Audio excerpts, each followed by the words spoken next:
मध्य प्रदेश के मुख्यमंत्री डॉक्टर मोहन यादव की अध्यक्षता में दमोह जिले के सिंग्रामपुर में रानी दुर्गावती की 500वीं जयंती पर कैबिनेट बैठक आयोजित हुई।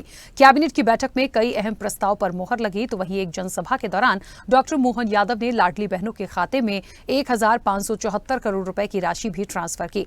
मुख्यमंत्री ने कहा कि वीरांगना रानी दुर्गावती की जयंती के अवसर पर सिंग्रामपुर में कैबिनेट का हिस्सा बनना सभी सदस्यों का सौभाग्य है। मुख्यमंत्री ने कहा कि मां दुर्गा अवतारी रानी दुर्गावती का जन्म दुर्गा अष्टमी के दिन ही हुआ था। जैसा उनका नाम था वैसा ही उन्होंने अपने जीवन काल में 23,000 से अधिक गांव के साम्राज्य पर कुशलता, पराक्रम और शौर्य से शासन किया। 51 लड़ाइयों में दुश्मनों से वीरता से सामना कर विजय प्राप्त करने के साथ जनता के लिए कल्याणकारी कार्य करते हुए अपने दुर्गा नाम को सार्थक किया। दुर्भाग्यवश 52वीं लड़ाई में आसफ खान ने युद्ध लड़ते हुए वीरांगना रानी दुर्गावती वीरगति को प्राप्त हुई और रानी दुर्गावती का ये बलिदान प्रदेश में सदैव नमन किया जाएगा। विशेष सशस्त्र पुलिस बल की 35वीं बटालियन मंडला का नामकरण वीरांगना रानी दुर्गावती जी के नाम पर किया जाएगा। मुख्यमंत्री ने कहा कि लोकमाता देवी अहिल्याबाई महिला सशक्तिकरण की प्रतीक थी। लगभग 300 वर्ष पहले महिला सशक्तिकरण के लिए उनके द्वारा अपने शासनकाल में अनेक काम कराए गए। इसलिए इस वर्ष विजयदशमी पर शस्त्र पूजन कार्यक्रम लोकमाता देवी अहिल्याबाई के नाम पर किया जाएगा। देवी अहिल्याबाई के शासन स्थल महेश्वर में शस्त्र पूजन कार्यक्रम में स्वयं हिस्सा लेंगे। मुख्यमंत्री डॉक्टर मोहन यादव ने मंत्रिपरिषद के सभी सदस्यों से अपने विधानसभा क्षेत्र और जिले के कार्यक्रमों में शामिल होने का आग्रह किया।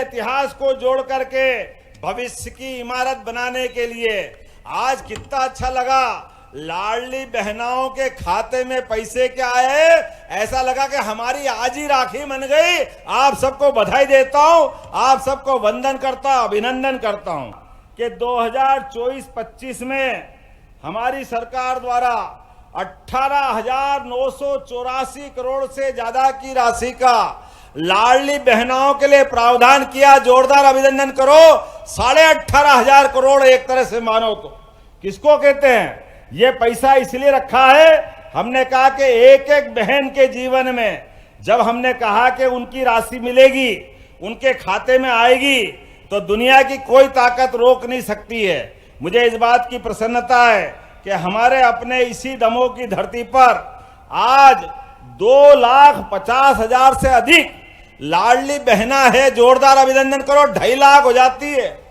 2.5 लाख दमोह जिले में अकेले इस स्थान पर जिनको 1250 रुपया मिल रहा है। और आप चिंता मत करना, ये राशि और बढ़ती जाएगी, और बढ़ती जाएगी, और देते जाएंगे। अरे बहनों के हाथ में पैसा आता है तो वो तो घर में सुख आता है, संपत्ति आती है, आनंद आता है, घर के अंदर ताकत मिलती है। और यही तो नारी सशक्तिकरण की दिशा में काम है। हमारे विरोधी कहते हैं सरकार लुटा रही है। सरकार क्यों लुटा रही है? अरे भाई, तुमने तो कभी दिया नहीं।